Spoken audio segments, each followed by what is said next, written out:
자, 오늘 여러분들과 함께 나눌 말씀의 제목은 부끄럽지 않은 복음입니다. 지난주에 제목은 인사, 하나님의 복음이었는데요. 오늘은 그 서론에 해당하는 부분입니다. 자, 말씀을 나누기에 앞서서 화면을 한번 잠깐 보실까요? 로마서의 구성에 대해서 간단히 설명을 해드리면 여러분들이 로마서를 읽으실 때 도움이 될 것 같습니다. 자, 먼저 인사와 서론이 1장 1절부터 17절까지의 내용입니다. 그러니까 지난주에 살펴본 내용들이 인사의 부분이고요. 오늘 살펴볼 내용이 이제 서론. 이 편지의 서론이면서도 가장 중요한 16절과 17절을 포함하고 있습니다. 그리고 본론으로 이제 들어가서 이 본론이 뭐냐? 이 서론에서 이야기했던 1장 16절과 17절을 다 설명하는 이제 각주인 거예요. 그러니까 1장 16절과 17절이 그만큼 중요하고 함축되어 있어요. 그거의 내용을 설명하는 것이 다 본론이에요. 그래서 이 본론을 크게 5부분으로 나누면 먼저 구원의 필요성, 인간의 죄와 이 정죄에 대한, 이 죄에 대한 내용을 1장 1절부터 3장 20절까지 이야기를 합니다. 그리고 구원의 방법, 하나님의 의와 믿음으로 의롭게 여기신다는 믿음에 의한 칭의가 구원의 방법에 대해서 3장 21절부터 4장 25절까지의 내용이고요. 그리고 구원의 확신에 대해서 5장에서 8장까지 이야기를 합니다. 그리고 나서 구속의 역사, 하나님의 섭리와 이스라엘에 관한 이방인의 구원까지 이렇게 이야기를 해요. 9장에서 11장까지 이 내용. 자, 그래서 여기까지가 사실은 이론적인 내용이에요. 이론적인 내용. 그래서 제가 지난주에 두 번에서 나눠서 읽으면 1장부터 11장까지 읽고 그 다음에 12장부터 읽으라고 했잖아요. 12장부터는 뭐냐? 구원받은 자의 삶, 그리스도인의 삶과 실천적인 권면이 여기서 나타나요. 그러니까 앞에서는 이론서고 이 12장부터는 이제 어떻게 살았으면 좋겠다라고 권면해주는 이제 실천 내용이에요. 그리고 결론으로 인사까지 16장 마지막 절까지. 자, 이렇게 주제를 나눌 수 있습니다. 자, 제가 예배 후에 공유해 드릴 테니까요. 네. 성경책에 빨간색으로 기록해 주세요. 성경책에 이렇게 넘기면서 이렇게 체크해서 여기서부터 여기까지가 뭐 서론이다, 또 주제가 뭐다, 이렇게 펜으로 적어 놓으시면 나중에 여러분들이 로마서를 읽을 때 이런 부분이다라고 염두에 두시면 읽을 수 있을 거예요. 제 성경책도 보면 그런 내용들이 좀 적혀져 있습니다. 그 굉장히 유익이 되더라고요. 자, 사도 바울은 로마 교인들에게 편지를 쓰면서 인사를 한 뒤에 로마 교회에 관한 자신의 마음을 기록해 두었습니다. 그들을 축복하며 그동안 그들을 향해 품었던 바울의 마음을 아주 진솔하게 이야기를 하고 있습니다. 자, 먼저 사도 바울은 로마 교인을 통해 하나님께 감사를 드렸습니다. 너희 모든 사람에 관하여 내 하나님께 감사함은 너희 믿음이 온 세상에 전파되었음이로다. 오늘 본문의 8절의 내용이죠. 사도 바울은 로마 교인의 믿음이 온 세상에 전파되었음에 하나님께 감사한다고 고백합니다. 이것은 다소 과장된 표현이에요. 아직 복음도 온 세상에 전파되지 않았는데 어떻게 로마 교인들의 믿음이 온 세상에 전파됐다고 하겠습니까? 그럼 사도 바울의 이 말뜻은 무엇이냐? 사도 바울이 복음을 전하는 곳마다, 전파하는 곳마다 로마 교인의 믿음이 전파되고 있었다는 것이었습니다. 야, 로마에 교회가 있는데 말이야, 그렇게 은혜가 넘친다네. 사도들이 가지도 않은 곳인데 믿는 사람들이 모여서 예배를 드린대. 성전도 없는데 가정에서 믿는 사람들이 모여서 예배드리고 주의 만찬도 한다더라. 이러한 로마 교회의 신앙이 초대교회 곳곳에 소문이 나서 사람들이 놀라워하고 서로 도전을 주고 있다는 것입니다. 물론 이제 로마 교회 안을 들여다보면 문제도 있겠지만 이러한 이야기들이 퍼지기 시작했던 거예요. 여러분들도 한번 생각해 보십시오. 여러분들이 한 번도 가보지 않은 곳에, 또 오지에 예수를 믿는 사람들이 있어 예배하고 있다는 소식을 들으면 여러분 어떠시겠습니까? 우리도 굉장히 놀랍고 가슴이 뜨거워지고 도전이 돼요. 야, 멋지다. 사도 바울은 그가 로마의 복음을 전파하여 교회가 세워지지는 않았지만 그들의 존재로서 하나님께 감사했습니다. 그곳에 하나님의 사람들이 있다는 사실에 감사했어요. 이 얼마나 복음 중심적인, 예수 중심적인 삶입니까? 예수님을 구주로 삼고 구원받는 자들을 얼굴도 모르고 이름도 모르고 국적이 달라도 하나님 안에서 형제 자매임을 믿습니다. 아멘이시죠? 너무나 감사한 것은 저희 한명교회도 이러한 사랑과 격려를 많이 받았다는 것입니다. 번듯한 예배당은 없지만 가정에서 믿음의 사람들이 모여 함께 사랑하고 또 섬기고 예수 그리스도를 예배한다는 이야기를 들으시고 일면식도 없는 분들이 기도해 주시고 또 후원해 주시고 격려해 주심을 많이 경험했습니다. 어떻게 이런 일이 있을 수 있었을까요? 복음이 전파되었기 때문입니다. 그 복음으로 말미암아 멀리 떨어져 있고 얼굴도 성도 모르지만 형제 자매로 사랑을 나누고 섬긴 것입니다. 아무쪼록 우리 한명교회도 잘 성장하고 정착하여서 그 사랑과 격려를 흘러보내기를 소망합니다. 사도 바울은 로마의 교인들을 향해 하나님께 감사하며 그들을 위해서 항상 기도했습니다. 바울의 기도 제목은 어떻게든 로마에 가기를 구했어요. 로마에 있는 교인들을 만나고 싶어 했습니다. 궁금하기도 했을 거예요. 어떻게 예배하고 또 어떻게 복음을 들었는지 또 어떻게 신앙생활을 하는지 또 어떤 문제가 있는지 많은 것들이 궁금했을 것입니다. 그런데 오늘 본문에 보니까 로마 교인들을 보기 원했던 가장 큰 이유는 신령한 은사를 나눠주어 로마 교인들을 견고하게 하려 했습니다. 11절에 보니까 그렇게 기록되어 있죠. 여기서 신령한 은사는 어떤 특정한 은사를 말하는 것이 아닙니다. 고린도전서에 나오는 여러 가지 은사들이 있잖아요. 방언의 은사, 또 통변의 은사, 예언의 은사, 뭐 이러한 성령의 선물로 받은 그러한 은사라기보다는 올바른 복음, 견고한 복음, 그 복음 자체를 의미합니다. 사도 바울은 자신이 가지고 있는 복음에 대한 지식과 통찰력을 로마 교인들에게 가르쳐 줌으로써 분열되어 어려움을 겪는 로마 교회가 연합을 통한 견고함을 누리게 하려는 목적으로 로마 교회에 가고 싶어 했던 거예요. 사도 바울이 앞으로 이제 전해지는 로마서의 내용들, 앞으로 우리가 살펴볼 로마서의 내용들, 즉 복음에 관한 내용들은 그들이 로마 교인들이 복음에 관해 오해하고 있는 것들을 명확하게 가르쳐주고 유대인과 이방인, 율법을 아는 자들과 모르는 자들로 나뉘어 있는 이 공동체를 하나로 연합함으로 공동체가 더욱 견고하게 서게 될 것입니다. 그런데 이것을 글로 아닌 직접 얼굴을 보고 가르치면 얼마나 더 큰 은혜가 있겠습니까? 그래서 사도 바울은 로마에 그토록 가기를 바랬던 거예요. 그리고 만일 그렇게 사도 바울이 로마에 간다면 그들은 피차 안위를 얻고자 했습니다. 12절 보세요. 이는 곧 내가 너희 가운데서 너희와 나의 믿음으로 말미암아 피차 안위를 얻으려 함이라. 너희와 나의 믿음으로. 자, 여기서 중요한 단어는 피차입니다. 피차. 서로라는 말이죠. 서로. 사도 바울이 로마 교회로 가는 것은 로마 교인들에게만 유익이 아니었습니다. 자, 물론 당대 최고의 지식인이자 이방인들을 위한 복음 전도자로 택해졌던 사도 바울을 통해서 복음을 배운다는 것은 굉장히 큰 영광이었을 거예요. 그것은 로마 교인들에게 큰 유익이 있었을 것입니다.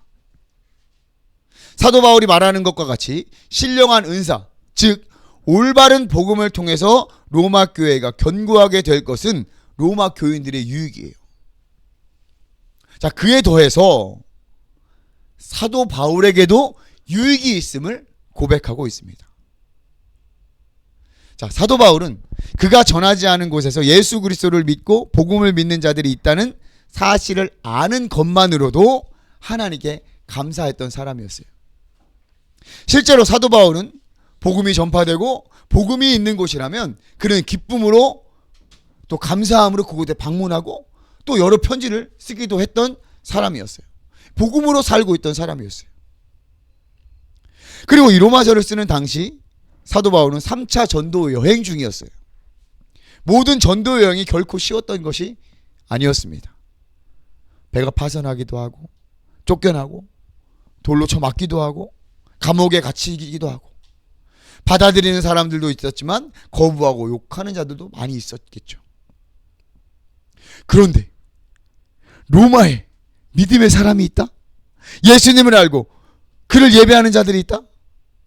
이것은 바울에게도 큰 위로가 되었을 것입니다.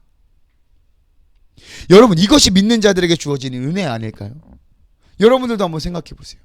낯선 땅에 혼자 떨어져 있는데 교회를 발견했어요. 얼마나 좋으시겠습니까? 아니면 한국인을 만났어요. 한국말을 알아듣고 하는 사람을 만났어요. 얼마나 큰 기쁨이 있겠습니까? 바울은 그보다 더 큰 위로와 소망, 새 힘을 얻었을 것입니다. 로마 교회가 있다.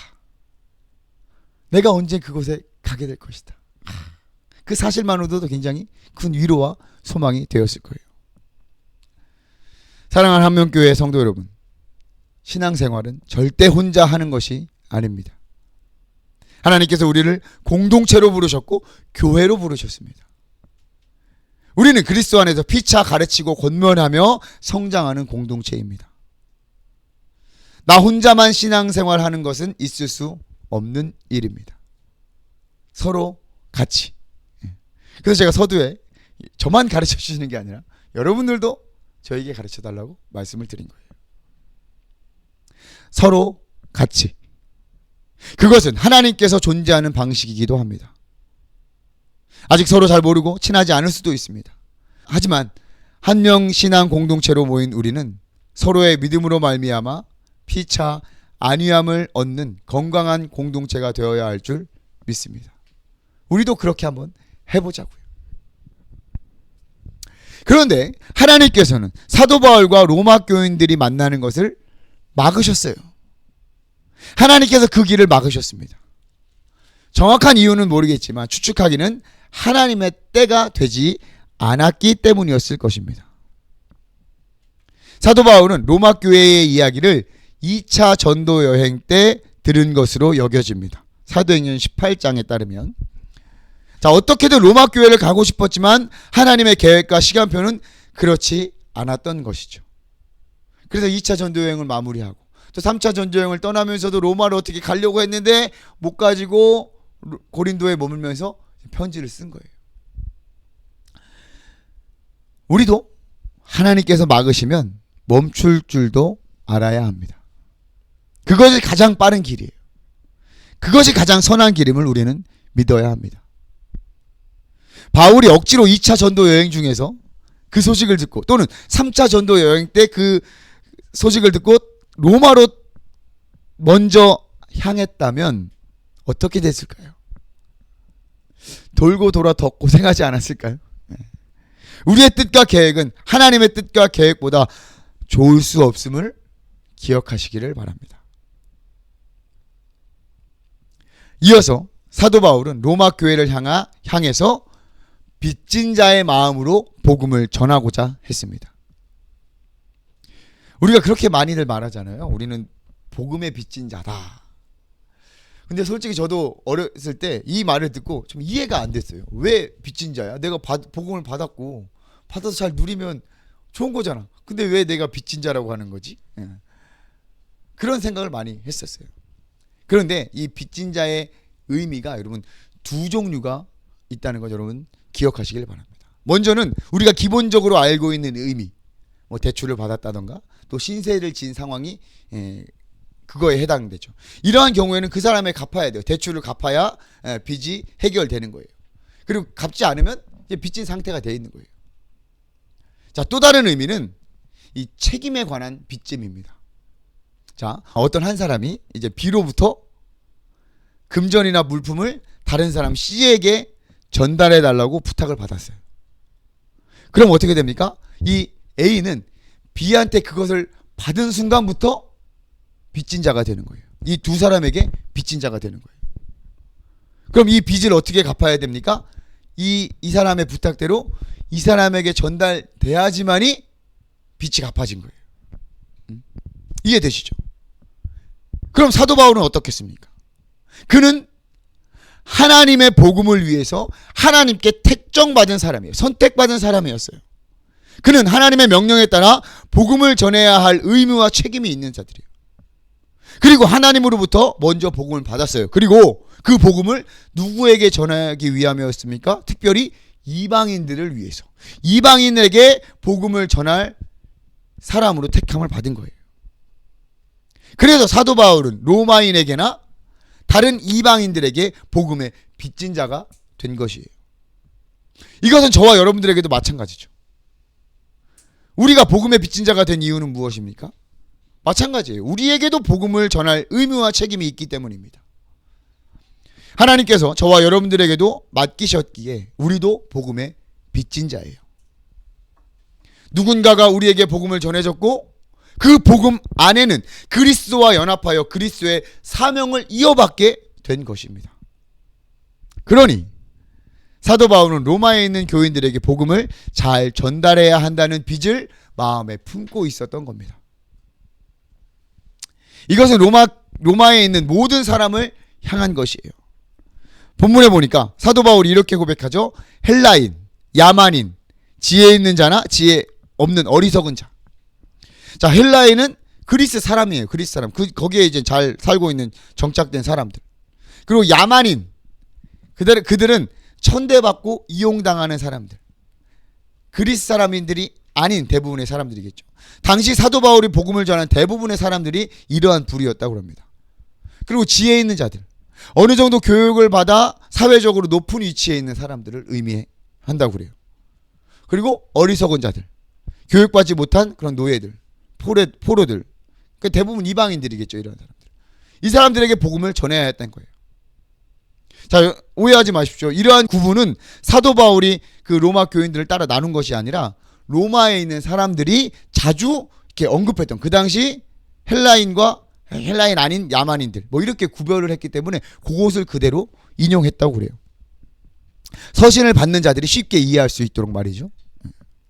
자, 이렇게 사도 바울은 로마에 있는 교인들에게 그들을 만나고 또 그들에게, 그리고 로마에 있는 다른 이방인들에게 복음을 전하고자 하는 열정을 편지에 담아 그들에게 알게 했단 말이에요.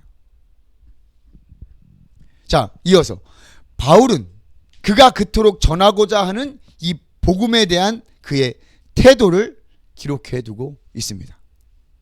이것이 로마서 핵심 구절이에요. 16절과 17절 말씀을 우리 다시 한번 소리내서 같이 한번 읽어보도록 하겠습니다. 시작. 내가 복음을 부끄러워하지 아니하노니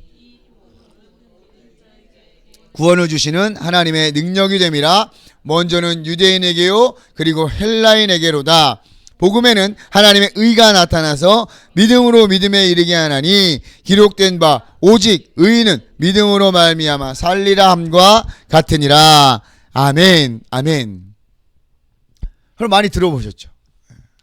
이게 로마서의 핵심이에요. 아까도 말씀드렸지만 이 두 구절에 대한 설명이 그 뒤에 나오는 1장 18절부터 로마서 끝까지 내용이라고 말할 수 있습니다. 그래서 우리는 이 말씀을 로마서 읽는 동안 항상 기억을 해둬야 돼요.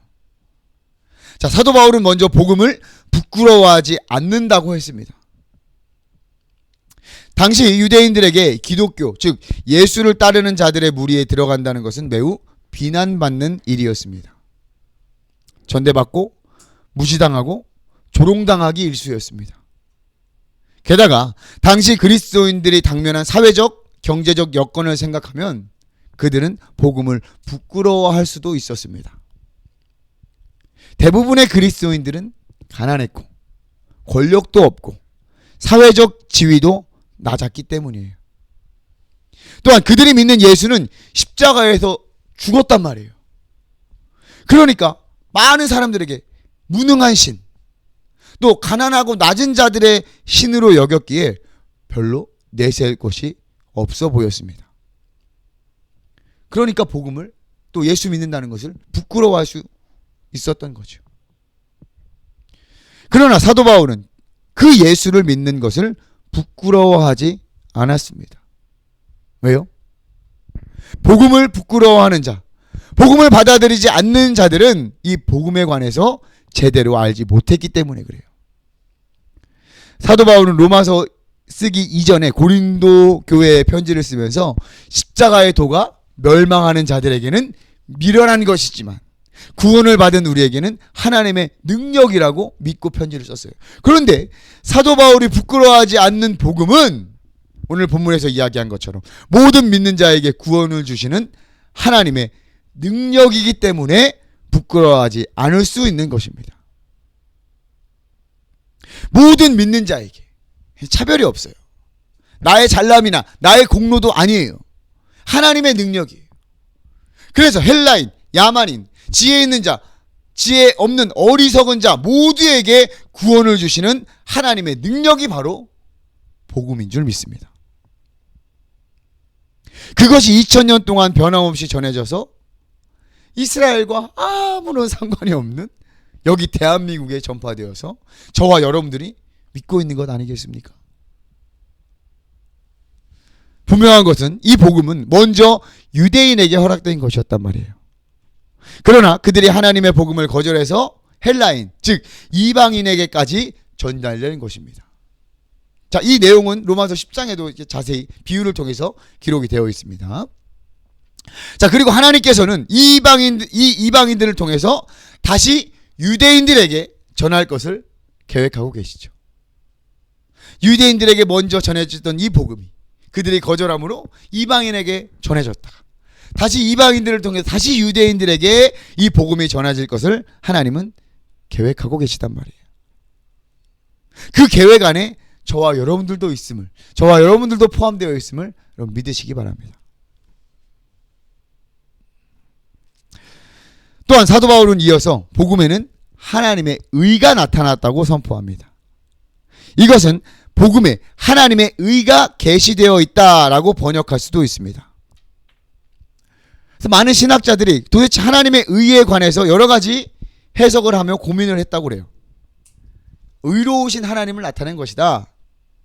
아니, 하나님의 의, 공평하신 하나님, 모든 사람 앞에 공평하신 하나님을 말한 것이다. 아니, 하나님의 행하시는 일은 모두 의롭기 때문에 하나님의 일을 행하신 모든 그런 일들, 창조의 일, 이런 것들을 이야기한 것이다 라는 등등 뭐 이런 이야기가 많이 연구되고 논의되었다고 그래요. 그 중에는 종교개혁의 대표자라고 할 수 있는 마틴 루터도 있었습니다. 마틴 루터가 종교개혁을 할 수 있었던 것이 바로 이 로마서 본문을 읽다가 발견한 놀라운 깨달음 덕분이에요.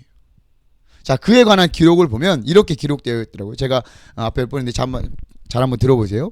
로마서 서문에, 로마서 그 주석 서문에 마틴 루터가 이렇게 썼다고 해요. 마침내 하나님의 자비로 말미암아 수많은 날과 수많은 밤을 고민한 끝에 그 말씀의 맥락에 주의를 기울이게 되었다. 다시 말해 복음에는 하나님의 의가 나타나서 와 오직 의인은 믿음으로 말미암아 살리라고 하는 문맥을 보게 된 것이다. 거기에서 나는 하나님의 의란 의인들이 이것으로 말미암아 살아가는 하나님의 선물 곧 믿음임을 알게 되었다. 좀 더 풀어 말하면 이렇다. 하나님의 의가 복음으로 말미암아 계시된 것이다. 다시 말해 자비로운 하나님은 우리가 받을 수 있는 의를 나타내시고 이로써 믿는 우리를 의롭다고 하시는 것이다. 아멘. 자, 이제 마틴 루터가 쓴 글을 이제 번역을 한 거예요. 여러 가지 이렇게 좀 번역이 좀 다를 수 있지만, 자, 중요한 것은 뭡니까? 마지막에 자비로운 하나님은 우리가 받을 수 있는 의를 나타내시고 이로써 믿는 우리를 의롭다고 하시는 것이다. 믿는 우리를 의롭다고 하신다. 여러분, 바로 이것이 이신칭의 교리입니다. 믿음으로써 의롭다라고 일컬어진다. 우리 인간은 엄밀히 따지면 의롭지는 않지만 의롭다고 여긴다. 왜요? 믿음 때문에. 무엇을 믿어요? 바로 우리가 받을 수 있는 의.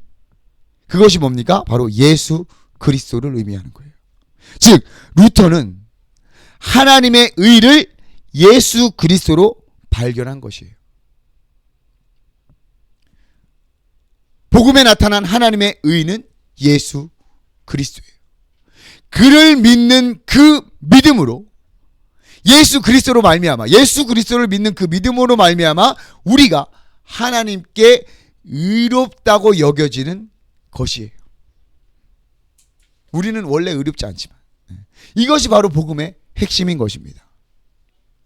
그래서 이 의인들은, 그러니까 정말 의인은 아니지만 의인이라고 여겨진 의인들, 그러니까 저와 여러분들, 예수 그리스도를 믿는 자는 하박국 선지자가 이미 선포한 말을 인용하여서 믿음에서 믿음으로 살아간다라고 바울은 선포하고 있는 것입니다.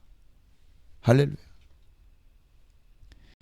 여러분, 이 복음에 관해서 어떻게 여러분 응답하시겠습니까? 복음에 대한 반응은 오직 믿음임을 확실히 기억하시길 주님의 이름으로 축복합니다. 하나님의 의를 믿는 믿음으로 살아가야 합니다. 그것이 우리 삶의 목표와 방향이 됩니다. 사랑하는 한명신앙 공동체 여러분, 복음을 향한 바울의 열정과 마음이 여러분 느껴지십니까? 바라옵기는 우리가 로마서를 살펴보며 복음을 향한 우리 마음도 점검해 보기를 바랍니다. 이번 주에도 로마서를 읽으면서 우리 자신에게 한번 물어봅시다. 우리는 복음에 대해서 정확히 잘 알고 있는가? 우리에게 나타난 하나님의 의, 예수 그리스도에 대한 감사를 표현하고 또 누리고 있는가? 이신칭의에 대한 고백과 감사가 우리 안에 있는가? 그리고 우리의 삶과 생활 속에서 혹시 이 복음을 부끄러워하지 않는지 점검해 봅시다. 예수 그리스도를 부끄러워하지 않는지, 또 우선순위에서 밀리지는 않는지 우리 마음을 점검해 봅시다. 어떠한 답을 여러분 얻을 수 있을까요? 마지막으로 우리가 복음에 믿음으로 반응하고 있는지 점검해 봅시다.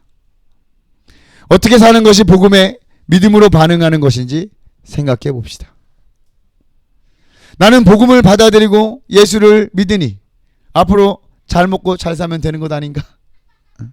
아니면 나도 복음의 빚진 자임을 깨닫고 이 복음을 전하며 살아야 하는가? 무엇이 믿음으로 반응하는 것인지 아는 것은 우리의 생활신앙에서 굉장히 중요합니다. 그렇게 되면 최종적으로 나는 복음에 관해서 정확히 잘 알고 있는가? 내가 믿는 복음, 내가 전해야 할 복음은 과연 나는 정확히 알고 있는가? 깨닫게 될 것입니다. 우리 함께 점검하고 정비해 봅시다. 로마서를 통해서 말이죠. 그리하여서 우리가 서로 피차 성장하고 격려와 위로를 받읍시다. 그럴 때 우리는 더욱 건강하고 견고한 신앙 공동체로 세워지며 로마 교회와 같이 온 세상에 소문날 줄 믿습니다. 할렐루야.